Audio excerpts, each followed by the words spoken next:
Sisters of മേഴ്സിയുടെ ഈ സ്ഥാപനത്തിലേക്ക് വന്നപ്പോൾ നിറമുള്ള ഒരു ഹൃദയത്തോടുകൂടിയാണ് ഇവിടുത്തെ ഓരോ പ്രവർത്തനങ്ങളെയും കാണുന്നത്.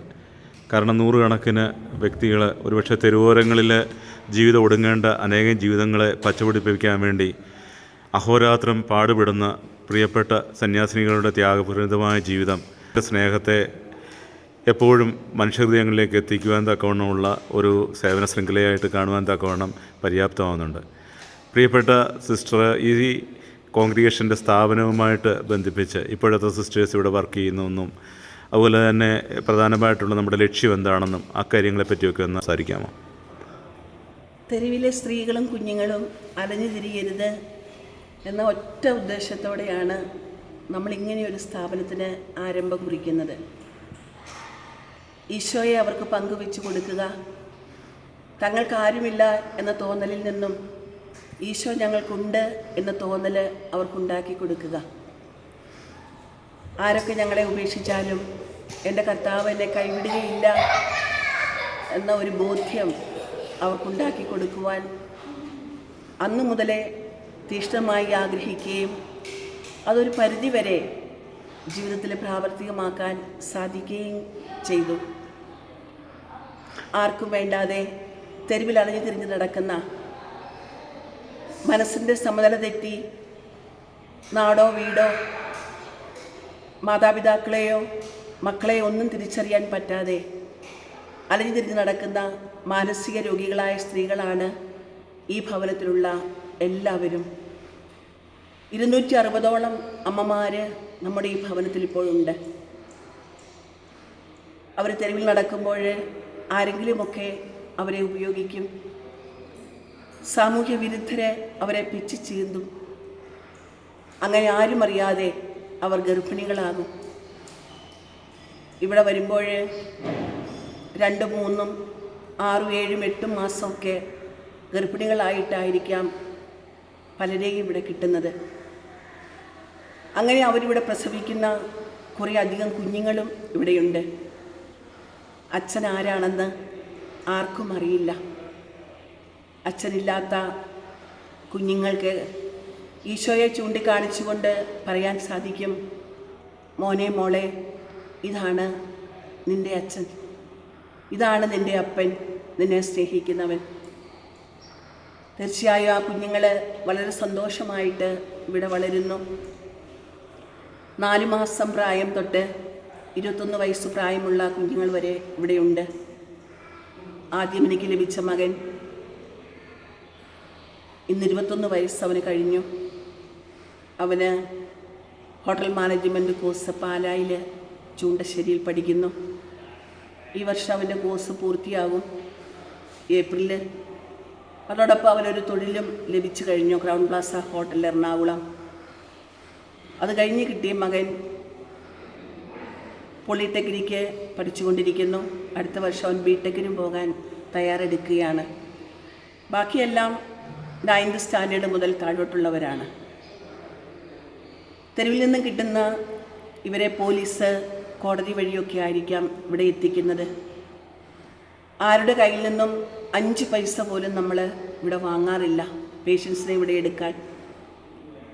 ധാരാളം പേര് ഇവിടെ വരാറുണ്ട്, മാസം മാസം പൈസ തരാം, ഒരാളെ എടുക്കാമോ എന്ന് ചോദിച്ച്.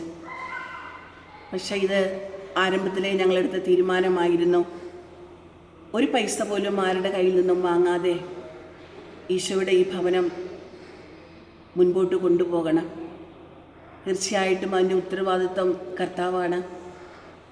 ഒരു കുറവുമില്ലാതെ തമ്പുരാന് ഇത്രയും മക്കളെ തീറ്റിപ്പോറ്റുന്നു എന്ന് വെച്ചാൽ ധാരാളം ബുദ്ധിമുട്ടുകൾ പലപ്പോഴും ഉണ്ടായിട്ടുണ്ട്.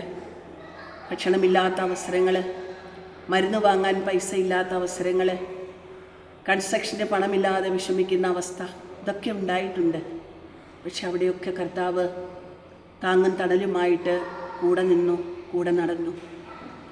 ഇത് തുടങ്ങിയപ്പോൾ മുതൽ ഈശോയുടെ സാന്നിധ്യം, ഈശോയുടെ പ്രസൻസ് നന്നായിട്ട് അനുഭവിക്കുവാൻ സാധിച്ചു.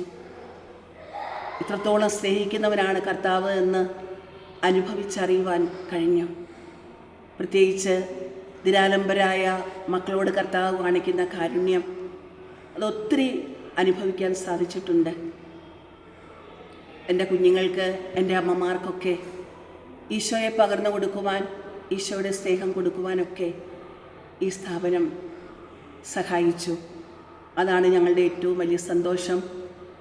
2010 ഡിസംബർ 18 സിസ്റ്റേഴ്സ് ഓഫ് മേഴ്സി എന്ന സ്ഥാപനം എന്ന കോൺഗ്രിഗേഷന് ആരംഭം കുറിച്ചത്. ഇന്ന് ഞങ്ങൾ 10 സിസ്റ്റേഴ്സ് ഈ സഭയിൽ അംഗങ്ങളാണ്. ഇത്രയും അധികം ആളുകളെ നോക്കുവാൻ സിസ്റ്റേഴ്സിൻ്റെ എണ്ണം വളരെ കുറവാണ്. പക്ഷേ തമ്പുരാൻ അത്ഭുതം പ്രവർത്തിക്കുന്നു. ഞങ്ങളിലൂടെയും കുറേ അധികം സ്റ്റാഫിനെ നമ്മൾ പുറത്തു നിന്നെടുത്തിട്ടുണ്ട്. അവരിലൂടെയും ഒക്കെ ഈ പ്രസ്ഥാനത്തെ മുൻപോട്ട് നയിക്കുന്നു. എനിക്ക് ഏറ്റവും കൂടുതൽ അനുഭവിക്കാൻ സാധിച്ചത് 23 വർഷം കഴിഞ്ഞു ഈ സ്ഥാപനം തുടങ്ങിയിട്ട്. ഈശോയെയാണ്, ഈശോയുടെ സ്നേഹമാണ്, ഈശോയുടെ കരുണയാണ്, ഈശോയുടെ കരുതലാണ്.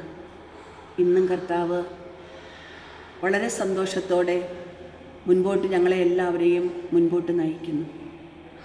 പ്രിയപ്പെട്ട സിസ്റ്ററെ, ഞാൻ ആലോചിക്കാറുണ്ട്, വർഷങ്ങൾക്ക് മുമ്പ് സിസ്റ്ററിനെ എനിക്കറിയാം. ആ സമയത്തൊക്കെ സിസ്റ്റർ എന്നോട് പറഞ്ഞിട്ടുള്ളൊരു വചനം അതെൻ്റെ ഹൃദയത്തെ ഒരുപാട് സ്പർശിച്ചിട്ടുള്ള ഒരു കാര്യമാണ്.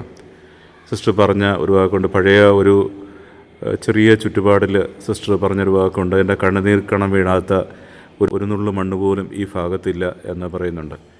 കർത്താവിൻ്റെ മുമ്പിൽ കണ്ണീരോട് ആ സിസ്റ്റർ ഒഴുക്കിയ പ്രാർത്ഥനകളും അതിൻ്റെ ബലവും കർത്താവ് അതിന് കയ്യൊപ്പിട്ട് അനുഗ്രഹം നൽകുന്നതുമായിട്ടുള്ള അനുഗ്രഹങ്ങളാണ് പിന്നീട് കാണെ ഉയർന്നു വരുന്ന ഈ കെട്ടു സമുച്ചയങ്ങളിൽ കൂടെയും ഒക്കെയും അനേകരിലൂടെ ദൈവം തമ്പുരാന് പ്രവർത്തിച്ചത്. ഞാൻ ഓർക്കുകയാണ്, ആ ആദിമ കാലഘട്ടങ്ങളിൽ സിസ്റ്റർ ഒരുപാട് സഹിച്ചിട്ടുണ്ട്, ഒരുപാട് വേദനകൾ അനുഭവിച്ചിട്ടുണ്ട്. ഇന്ന് സിസ്റ്റർ ദൈവം തമ്പുരാൻ്റെ മുമ്പിൽ, അനേകരുടെ മുമ്പിൽ സിസ്റ്റർ ഒരു നന്മയുടെ വലിയൊരു പാത്രമായിട്ട് മാറുന്നതിന് മുമ്പ് തന്നെ ജീവിതത്തിൽ ഒരുപാട് കണ്ണീരൊഴുക്കിയ ഒരു കാലഘട്ടമുണ്ട്. നമ്മുടെ ഇടയിൽ ഒരുപാട് മനുഷ്യർ ഇതുപോലെ കണ്ണീരും വേദനയും പ്രയാസവുമായിട്ട് കണ്ണീരോടെ വിതയ്ക്കുന്നവരുണ്ട്. അവരിലൊക്കെ ദൈവതമ്പുരാൻ്റെ ഒരു കയ്യൊപ്പ് പതിയുന്നുണ്ട്. അങ്ങനെയുള്ള ആ ഒരു കരുതലിൻ്റെ, ദൈവ കരുതലിനെ പറ്റി സിസ്റ്ററിന് തുടക്കം മുതലുള്ള ആ ഒരു കാലഘട്ടത്തെ പറ്റി ഇതായിട്ടൊന്ന് പറയാമോ? ഞാനിവിടെ ഈ സ്ഥാപനം തുടങ്ങാൻ വന്നപ്പോൾ എൻ്റെ സഹോദരങ്ങളും എൻ്റെ അമ്മയും ഒക്കെയായിരുന്നു എൻ്റെ കൂടെ ഉണ്ടായിരുന്നത്. തുടങ്ങി കുറച്ച് ദിവസം കഴിഞ്ഞപ്പോൾ തന്നെ പലരും സംശയത്തിൻ്റെ മുന്നിൽ ഞങ്ങളെ കാണാൻ തുടങ്ങി. ചെറുപ്പക്കാരിയായ ഒരു സ്ത്രീ ഇവിടെ ഇങ്ങനെ ഒരു സ്ഥാപനം തുടങ്ങാൻ വന്നിരിക്കുന്നു. അന്ന് തൊട്ട് തന്നെ ഒരു സംശയമായിരുന്നു പലർക്കും. ആ സംശയത്തിൻ്റെ പശ്ചാത്തലത്തിൽ പലരും ഇവിടെ കടന്നു വന്ന് നമ്മളെ ക്വസ്റ്റ്യൻ ചെയ്യുകയൊക്കെ ചെയ്തിട്ടുണ്ട്. ആ സമയത്തൊക്കെ ഹൃദയം നുറുങ്ങുന്ന വേദനയായിരുന്നു. കാരണം ഈ സ്ഥാപനം തുടങ്ങാൻ എനിക്ക് സ്ഥലം വാങ്ങിച്ചു തന്നതും ഇതിൻ്റെ കൂടെ ആദ്യം മുതൽ ഇപ്പോൾ വരെ എൻ്റെ കൂടെ നിന്നതും എൻ്റെ ചാച്ചനില്ലായിരുന്നു, എൻ്റെ അമ്മയും എൻ്റെ സഹോദരങ്ങളുമാണ്. എന്താവശ്യമുണ്ടെങ്കിലും ഓടി വന്ന് സഹായിച്ചുകൊണ്ടിരിക്കുന്നത് അവരാണ്. ഇപ്പോൾ നമ്മൾ ഈ നിൽക്കുന്ന ഈ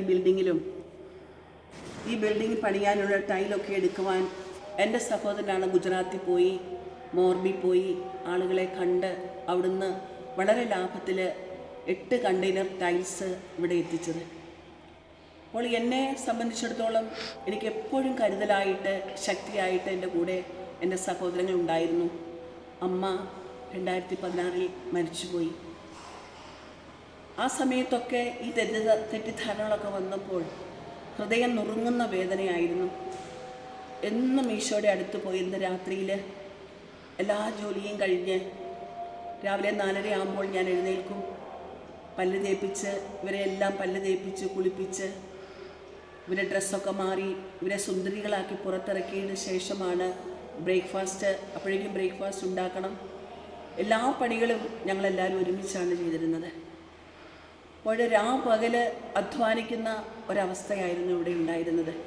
അന്ന് സ്റ്റാഫില്ല, തന്നെ എല്ലാ കാര്യങ്ങളും ചെയ്യണം. ഒത്തിരി വേദനിച്ചു. അതിൻ്റെ കൂടെ ഈ തെറ്റിദ്ധാരണകൾ മുൻപിൽ പോയി മുട്ടിന്മേൽ നിന്ന് കണ്ണുനീർ വാർത്ത് ഞാൻ ഒത്തിരി കരഞ്ഞിട്ടുണ്ട്. ഇപ്പോഴും ഞാനത് ഓർക്കുമ്പോൾ എൻ്റെ ഹൃദയം സന്തോഷം കൊണ്ട്, ഈശോയോടുള്ള നന്ദി കൊണ്ടാണ് ഹൃദയം വിങ്ങുന്നത്. പക്ഷെ അവിടെയൊക്കെ എൻ്റെ കർത്താവ് എന്നെ താങ്ങി നിർത്തി.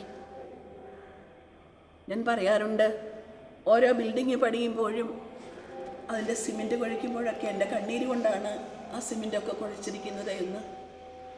അത്രമാത്രം കണ്ണുനീര് ഞാൻ ആ ഭവനത്തിൽ ഒഴുക്കിയിട്ടുണ്ട്. പക്ഷേ അന്നൊക്കെ എനിക്ക് ഈശോ മാത്രമായിരുന്നു എൻ്റെ തുണ. ഞാൻ കരഞ്ഞ് കമിഴ്ന്ന് കിടന്ന് പൊട്ടിക്കരയുമ്പോഴൊക്കെ എൻ്റെ കർത്താവ് എന്നെ വന്ന് തൊട്ടിട്ട് എന്നോട് പറയും, മോളെ, ഞാനില്ലേ നിൻ്റെ കൂടെ, നീ എന്തിനു വിഷമിക്കുന്നു, നിൻ്റെ കൂടെ ഞാനുണ്ട്, ധൈര്യമായിട്ട് മുൻപോട്ട് പോവുക. കർത്താവിൻ്റെ ഈ വചനം എന്നെ ഒത്തിരി സ്പർശിച്ചു. കർത്താവിൽ പൂർണ്ണമായിട്ടും ആശ്രയിച്ചുകൊണ്ട് ഞാൻ മുൻപോട്ട് പോയി. ഞാൻ യാത്ര ചെയ്യുമ്പോൾ വെറുതെ എപ്പോൾ സമയം കിട്ടിയാലും എൻ്റെ ഈശോയോടൊത്താകുവാൻ ഞാൻ ശ്രമിക്കാറുണ്ട്. ഈശോയോട് സംസാരിക്കാൻ, എല്ലാ കാര്യങ്ങളും ഷെയർ ചെയ്യാൻ. അപ്പോൾ കർത്താവ് വേണ്ട നിർദ്ദേശങ്ങളൊക്കെ എനിക്ക് പറഞ്ഞു തരും. അങ്ങനെ കണ്ണുനീരിലും ആ കണ്ണീര് സന്തോഷമാക്കി മുൻപോട്ട് പോകുവാൻ ഈശോ എന്നെ സഹായിച്ചു.